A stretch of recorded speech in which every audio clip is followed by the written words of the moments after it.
I have on the line one of the people that I got one of the biggest laughs from, I think, on television, only because he's in this kind of business in that role. Ted Baxter on the Mary Tyler Moore Show, played by Ted Knight. Good morning, Ted. How are you? Good morning, Ken. How are you? Real good. Over your flu bug? Got over the flu bug, although I don't sound all that much better, I suppose.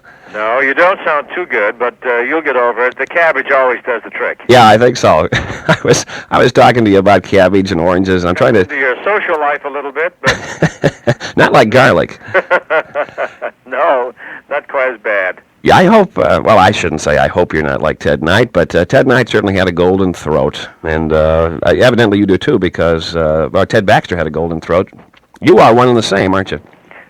Well, you might put it in another way, that Ted Knight portrays Ted Baxter as an actor, who, yes, indeed, has a golden throat when it's called upon to perform a function, whether it be for bar mitzvahs, or just to MC a coronation, anything of that nature.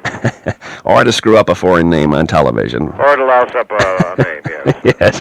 I'll tell you, I don't know where the character came from. Was that something on your end of it that's going to stay with you for a long time? Well, I used quite a bit of it's the same guy that has the funny bone that's on playing Henry Rush in Too Close for Comfort as well. We didn't even mention that. Too Close for Comfort is the more recent show after the Ted Knight show. And you also were a recording artist. You recorded the I'm in Love with Barbara Walters. Oh, did you ever play that? Did we? I'm in love with Barbara Walters, the girl who interviews on TV. Yes. One of those unforgettable songs, unfortunately. Forgettable songs. I did it as a lark, as it were. It started out as a song for a local gal here who is a lovely Asiatic called Trisha Toyota. And the song was the same, except the name was different. But we had to rewrite it because it sounded like we were doing a jingle for a Japanese automobile. I'm in love with Trisha Toyota. You don't. It works. You don't just talk to hear yourself talk, do you, Ted? Yes. I just can't stand the thought of dead air when I'm talking to someone who's doing a radio program. I know the feeling. Well, I guess that's true, and it's different when you're on the other end of things. If I was to ever having to answer questions, I would be at a loss, I think, because I'm used to just throwing out questions. Okay, shoot.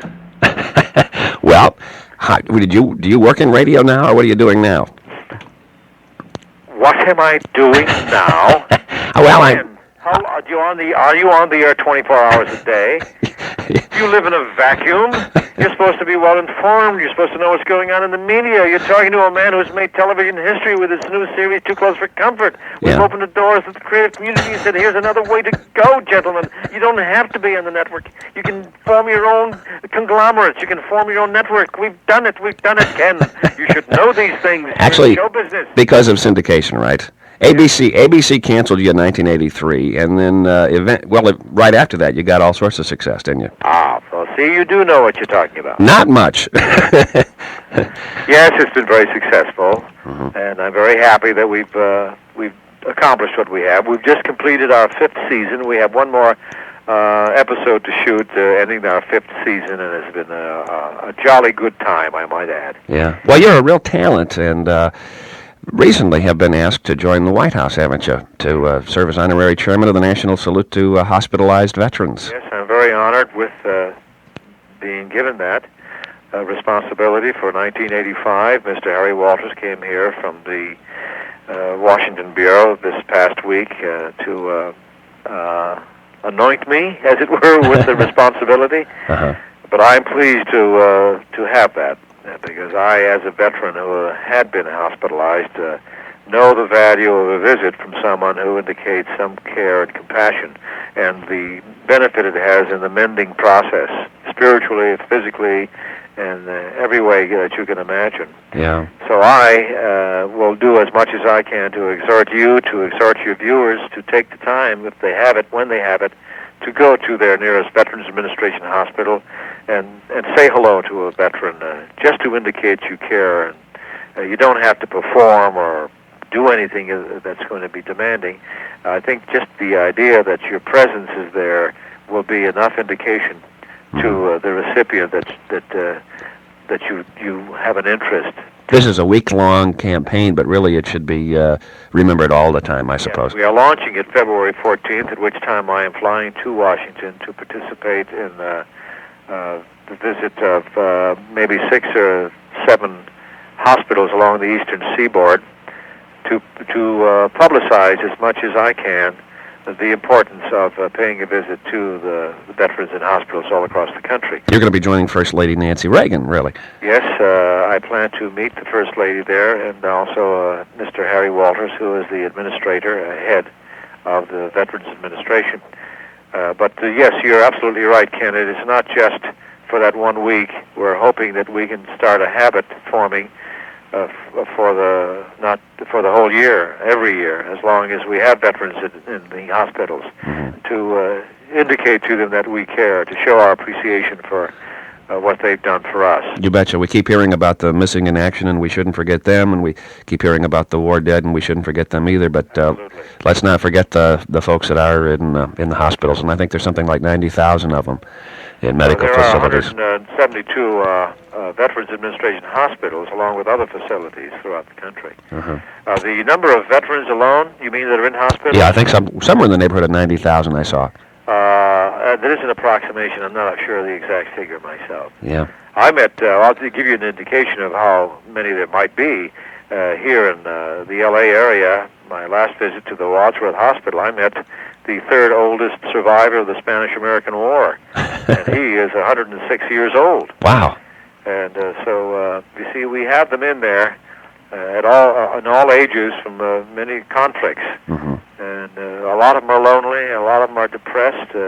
Some have become accustomed to it, but it's such a valiant thing to do, to lift the spirits of someone who can be a stranger to you. But, you know, it's a twofold reciprocal thing. You, as the person who visits, will also feel a reward because of the effort. So I urge you to take the time to find out where your nearest Veterans Administration hospital is, Ken. Yeah, you know, I was say hello for yourself. I was just thinking there. We went through some times too when, especially the Vietnam veterans, feel as if they did a lot of fighting and really got nothing but criticism when they came back for it. Absolutely, and these are the guys we really have to go into and say hello to and thank them. Actually, the predominant number, I think, in the hospitals are from that conflict. Yeah. And now is the time to say something like that. You know, it's been bad rapped, and it's undeserved. Yeah, and I think it is chic now to be patriotic. In fact, I hope it's more than just chic, but well, it feels good again. It's always been something that a lot of people have been involved in. I remember in my involvement in the conflict, the Second World War, the First World War. Sometimes today I feel like I've been in the First World War. Me too. It's something that a lot of people take upon themselves without needed urging. So it's not a trendy thing or a fashionable thing at any one specific time, but I think recently there has been a strong awareness factor of the neglect that these fellows have been victimized with. Yeah, well, I was just thinking... We should rectify that. I was thinking how tough it must be to be laid up in a hospital someplace when all you saw on news coverage for a long time was the people protesting, saying we don't belong over there and all of this kind of thing, and you really wonder, why did I do it? You know, who were those people and who were they for? Yeah. And where did they come from? Absolutely. What bushes did they spring out of? And, yeah. Under what influences? We tend to forget some important values that we've built in this country, and the loyalties that are necessary to keep us strong and together. Yeah. Boy, it's interesting to hear you talk so seriously. I can tell you really strongly... Well, I love this country, and I think anyone who lives here should and appreciate what we have. And at times like this, we need to consolidate that spiritual feeling. Well said. If I can go back a little bit to some of the things, now all of a sudden when I get you on the line, I laughed, really. I think Mary Tyler Moore Show happens to be one of my favorite all-time shows.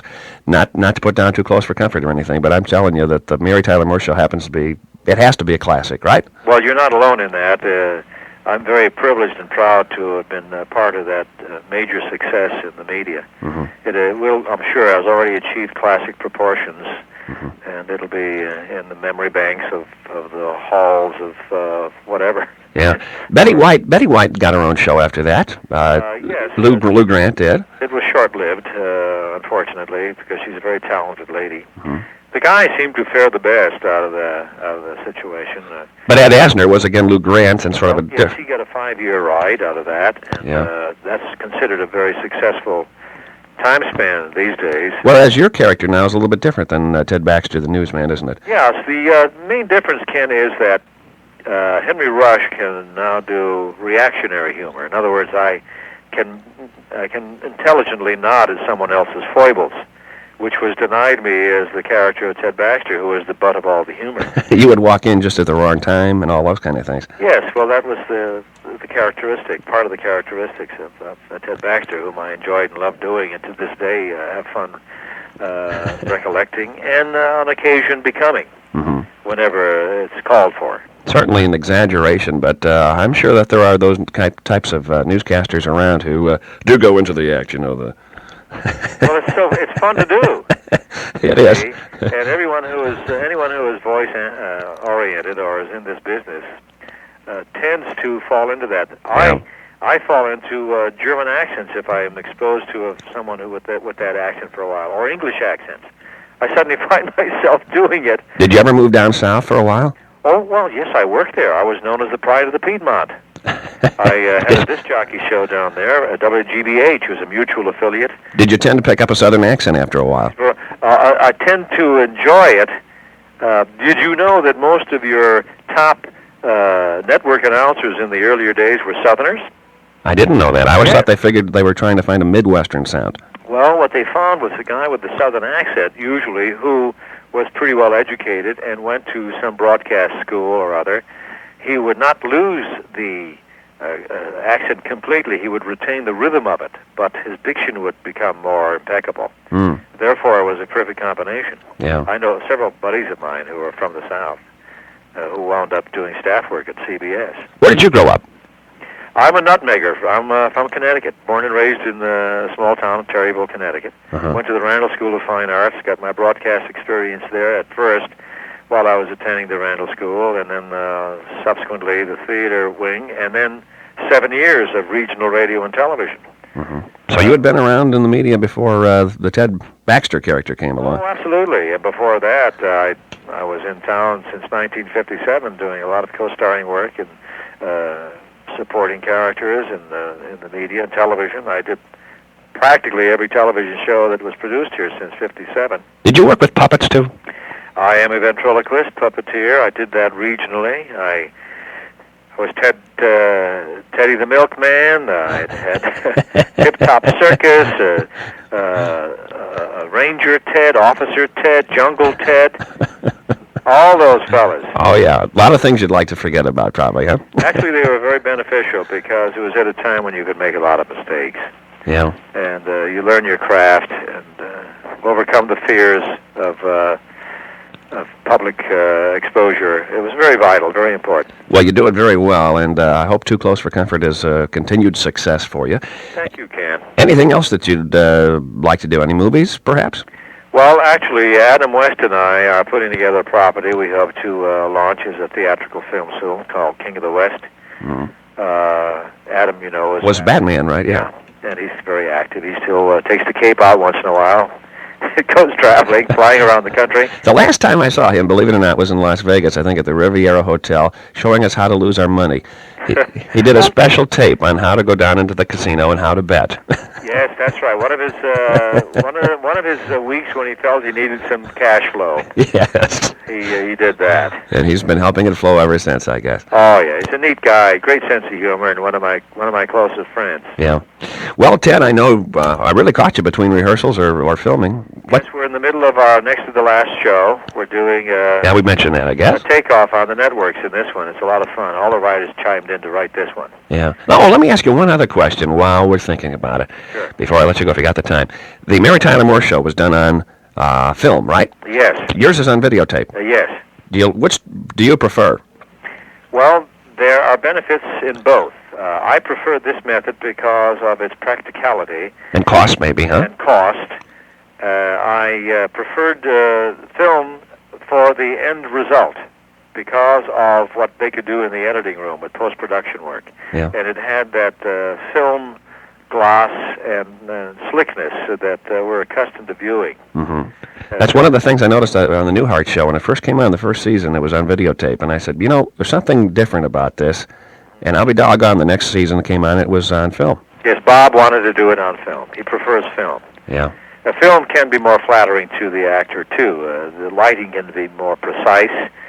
In television, they still have to more or less throw flat lighting on the set, and it tends to have a documentary look to it.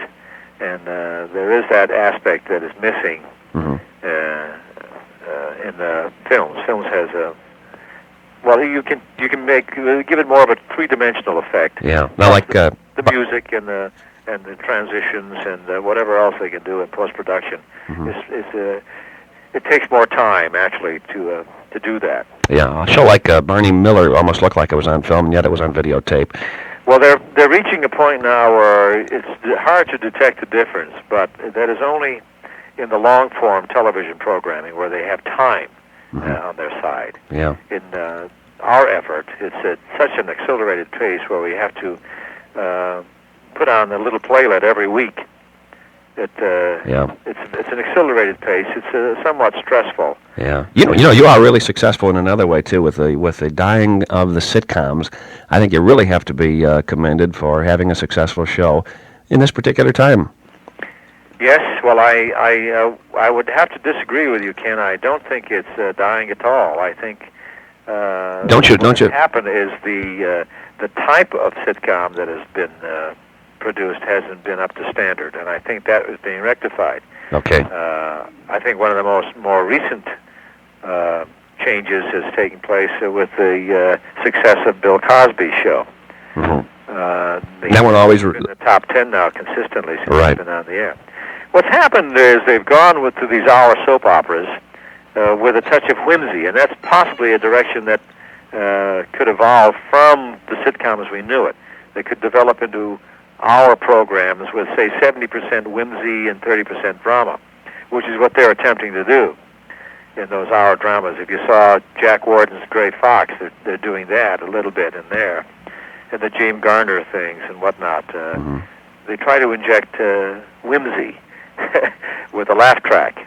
Yeah, and, that may be a trend that's taking place. Yeah, writing is very important, though, and I think a lot of times it's overlooked, maybe. The most important element in any presentation is the substance. Yeah. And the writing. Secondly, I would say the ability of the people to execute it, rather than just measure up to what the writers had in mind, or if they have ability and talent, they go beyond that and bring another dimension to the product, which then puts it in a separate classification called better. It's interesting. Yeah. Ted, again, we'll keep the veterans in mind in the hospitals, especially the week of the 14th. Thank you for that. I really enjoyed visiting with you. It's a pleasure, Ken. Best of luck. And my best to WJBC and its listeners. This is Ted Knight reminding you once again that you've been listening to Ken Behrens, one of the best. I mean it, I'm not kidding.